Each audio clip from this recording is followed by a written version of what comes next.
Hey guys, it's Lauren here from The Financial Diet, and today I'm here with Hannah Witton. Hello. Hannah is a YouTuber and an author and just overall super charming, and we are so happy to have her on the channel today to talk with us. Thank you. Thank you very much. So if you haven't already checked out Hannah's channel, we'll link you to that in the description below, and she talks about awesome things like sex and dating, and you should definitely go and check that out. She also has a book called Doing It, which is available pretty much everywhere, right? It actually comes out in the US at the beginning of July, so it has like a different cover and stuff. You can pre-order now. And so today we're going to talk about money, and I'm going to ask Hannah a few fun questions just to get her take on things and just do a really fun interview. So first off, I wanted to ask you, what are your general thoughts about money? Is it something that scares you? Is it something that you feel like you have control over? Like, what are your just general thoughts? I feel like I've always felt in control of my money. Like, even as a kid, I really enjoyed saving and then like knowing that there was a thing that I wanted to spend that money on. As an adult, like, it really doesn't scare me because I think I just like love managing my own personal finances, so I can get like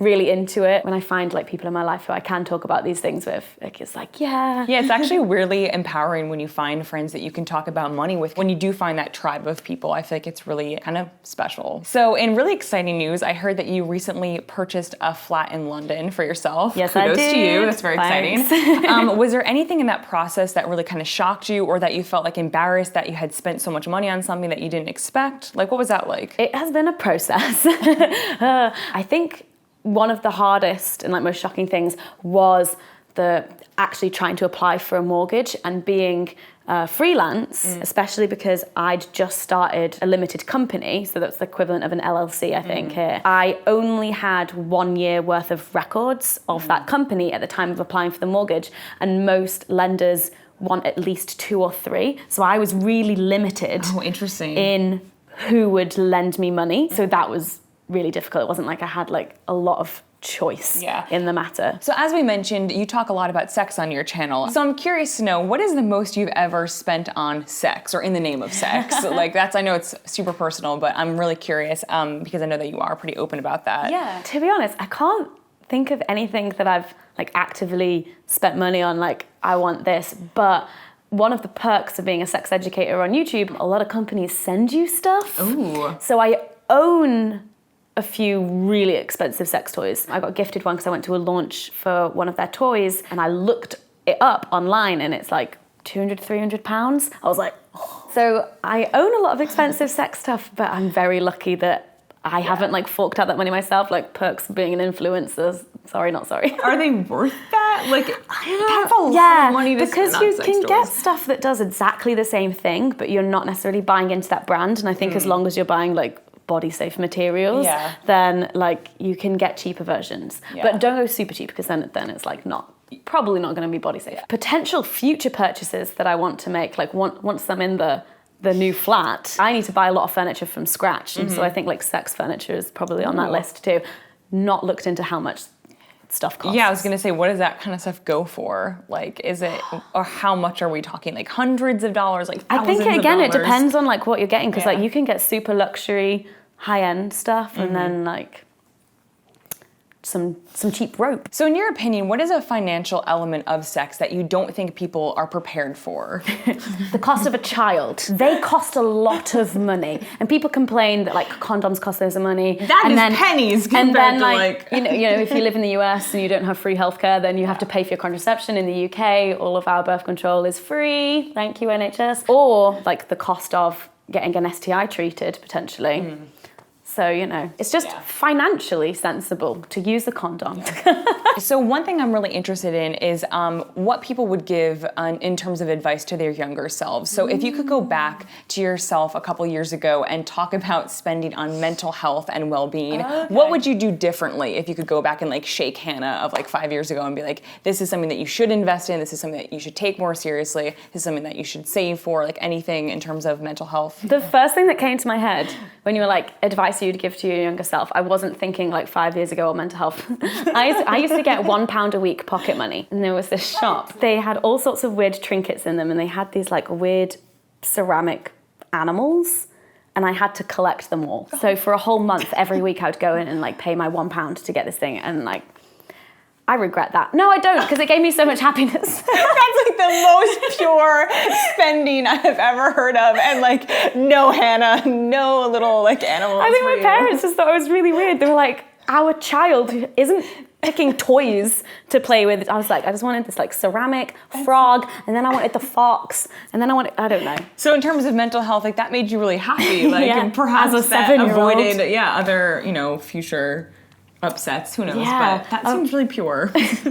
But in terms of like more recently, I'm trying to think. I used to do Capoeira for years, which is like Brazilian martial art. And so I would obviously like pay for classes and pay for the uniform. Like when I was doing that, I was at my peak fitness. I think maybe I would go back to like 19-year-old Hannah and be like, don't quit. Keep at it. Don't stop doing that. Yeah, I think fitness especially, like a lot of people have said that, they pay for gym memberships that they never use, but then once they started investing in like one-on-one classes or, workshops and stuff like that with personal trainers, they're like, wow, it's like this whole world has opened up to me because I've invested a little bit of money to actually know how to train my body. It seems like a lot more upfront than a passive gym membership, but actually it ends up saving you a lot of money because of what you get out of it, I guess. That's true. Yeah. So you talk really openly about the recent surgery that you had because of your ulcerative colitis and that you have a stoma bag. And was there anything that really shocked you about the finances of getting sick like that and what it cost in terms of just like raw dollars? So it actually saved me money getting ill.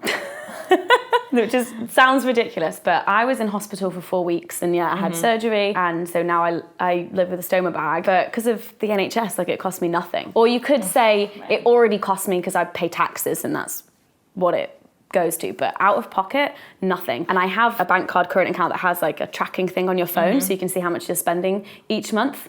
January, £0. I spent nothing because I was so ill. I will say actually, it didn't save my parents money because I was in hospital, like not near where my parents lived. And so they basically got an Airbnb and spent a month in this place so they could see me every day. So sorry, Mum Shout and Dad. out Mom and Dad. Yeah, thank you.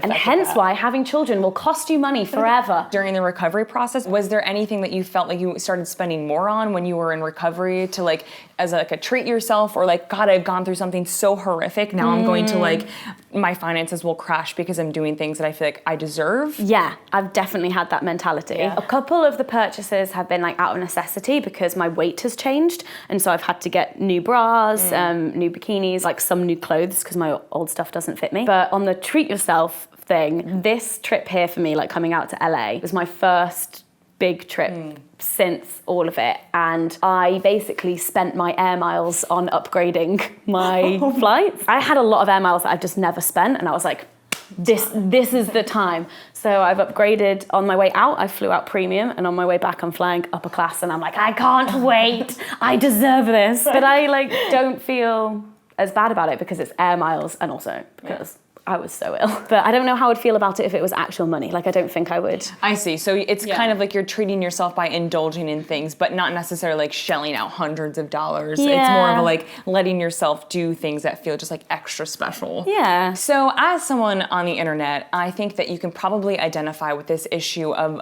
social media kind of having this effect over the way that we spend money and how it can kind of influence us to have a life that we necessarily don't have but want. Yeah. And do you think that there's anything that you find yourself spending on in particular because you are a person on the internet and you know that you have, like, you're a public figure in some way? Sometimes clothes. Like, I don't always get like sucked into that, but I actually have to like avoid a lot of like fashion content because of how susceptible I am to it. But also, like, it's not just the on camera stuff. It's like I always feel like I need an entirely new wardrobe for events, especially if it's like a con, so it like lasts a few days, and I treat it as a fashion show. I'm like, I have to have a new outfit every day that no one has seen before. So I don't tend to shop a lot until it's like right before an event, and I'm like, I buy too much. So I try and pick stuff that I'm like gonna wear outside of that. I try and be very vigilant about, like, I don't care if there's photos of me at an event in this before, like, I'm just gonna wear it again. So I try, but the pressure, and like, especially because like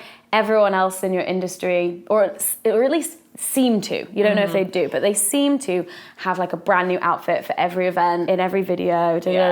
I think it's getting just to build up that skill of like being able to mix and match outfits and making them look new with like accessories and shoes, because, you know, doing the same kind of thing where you're at conferences and panels, we do that a lot for work, and feeling like you have to always be on because you're so visible at these things, and so you're more nervous and more conscious of what you're wearing. But I think that definitely mixing and matching is like the way to go, and to keep things like usable again and again. Yeah. So. And one of the things that I found in terms of like your uniform for making videos and the clothes that you wear is that a lot of male YouTubers that I know will have a uniform and they'll just have like one t-shirt that they wear in all their videos. And for some reason I feel like men can get away with that, whereas I feel like I have to wear something different in every video. And I'm like, what's going on in my head that's making me think this? But do you find that too? Yeah, absolutely. I mean, I see people walking around conferences again and again, and I'm like, damn, like that's such a cool thing that you're just like wearing your uniform, that it's just you and you own it and that's your look and you've leaned into that, and it's like, you're saving tons of money. Like, good for you. But I think it is definitely more acceptable for men, I've found. Because I feel like I have to wear something different all the time. So thank you so much for chatting with us. It was awesome to get to talk to you. And don't forget to check out Hannah's channel, and then also Chelsea did an interview over on your channel, which we'll link to in the description below. So as always, thank you guys so much for watching, and don't forget to hit the subscribe button and to come back every Tuesday and Thursday for new and awesome videos. Bye. Bye.